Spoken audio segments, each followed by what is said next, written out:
കണ്ട് നല്ല അടിപൊളിയായിട്ട് പോവാം. ഓക്കേ, പഞ്ചൂസ് പറഞ്ഞത് കേട്ടില്ലേ? സത്യാണ് കേട്ടോ. ഇവിടെ വന്നു കഴിഞ്ഞാൽ അടിപൊളിയായിട്ട് പോവാം. പെരുന്നാളിന്റെ അന്ന് വൈകിട്ട് എവിടെ പോകും എന്നുള്ള ചർച്ചയിലായിരുന്നു ഞങ്ങൾ. അവസാനം വിചാരിച്ചു കഴിഞ്ഞ പെരുന്നാളിന് പോയ പോലെ തന്നെ സമയിലൊന്ന് പോയാലോ. പോകുമ്പോ ഒരു ചിന്ത ഉണ്ടായിരുന്നു, അന്ന് പോയ സ്ഥലം അല്ലാതെ അതുപോലെ വെള്ളമുള്ള നല്ല ഏതെങ്കിലും സ്ഥലങ്ങൾ കാണാൻ പറ്റുമെന്ന്. അതുപോലെ തന്നെ ഞങ്ങളൊരു സ്ഥലം കണ്ടെത്തിട്ടോ. ആദ്യം തന്നെ കണ്ടപ്പോ ഞങ്ങൾ വിചാരിച്ചു അധികം വെള്ളമൊന്നും ഉണ്ടാവില്ല. പക്ഷെ കുറച്ചങ്ങോട്ട് നടന്നപ്പോഴല്ലേ കാര്യം മനസ്സിലായത്. നല്ലോണം വെള്ളം ഉണ്ടായിരുന്നു. നല്ലോണം വെള്ളം എന്ന് പറയുമ്പോ അത്ര അധികം അല്ല, പക്ഷെ ഈ ചൂടുകാലം വെച്ച് നോക്കുമ്പോൾ അഡ്ജസ്റ്റ് ചെയ്യാവുന്നതാണ്. അത് നല്ല ഒഴുക്ക് വെള്ളം തന്നെയായിരുന്നു കേട്ടോ. അതുകൊണ്ട് തന്നെ വേറെ പ്രശ്നങ്ങളൊന്നും ഉണ്ടായിരുന്നില്ല. ഞങ്ങൾ കുറെ നേരം അവിടെ എൻജോയ് ചെയ്ത് കുറെ ദൂരം നടന്നു, കുറെ നേരം വെള്ളത്തിൽ കാലിട്ടിരുന്നു. അതുപോലെ തന്നെ കുറെ മീനുകൾ ഉണ്ട് കേട്ടോ. പഞ്ചൂസൊക്കെ എന്താ പറയാ, ഫുൾ അടിച്ചു പൊളിയായിരുന്നു. പഞ്ചൂസ് വേഗം പോയി സ്വിമ്മിംഗ് ഡ്രസ് ഒക്കെ ഇട്ട് വന്നിട്ടുണ്ടായിരുന്നു.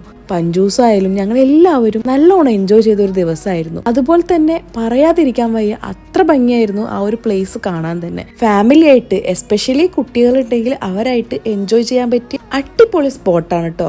നിങ്ങളിവിടെ അടുത്താണെന്നുണ്ടെങ്കിൽ എന്തായാലും വന്നിരിക്കേണ്ട ഒരു സ്പോട്ടാണ്. ഞങ്ങൾ പെരുന്നാളിന്റെ അന്ന് പോയപ്പോൾ വെള്ളമൊക്കെ ഉണ്ടായിരുന്നു. ഏതായാലും ഇതിന്റെ ലൊക്കേഷൻ വേണ്ടവരുണ്ടെന്നുണ്ടെങ്കിൽ ഒന്ന് ലൊക്കേഷൻ കമന്റ് ഇട്ടാൽ മതിയെ. ഇല്ലാന്നുണ്ടെങ്കിൽ എനിക്ക് പേഴ്സണലായിട്ട് മെസ്സേജ് ചെയ്താലും മതി.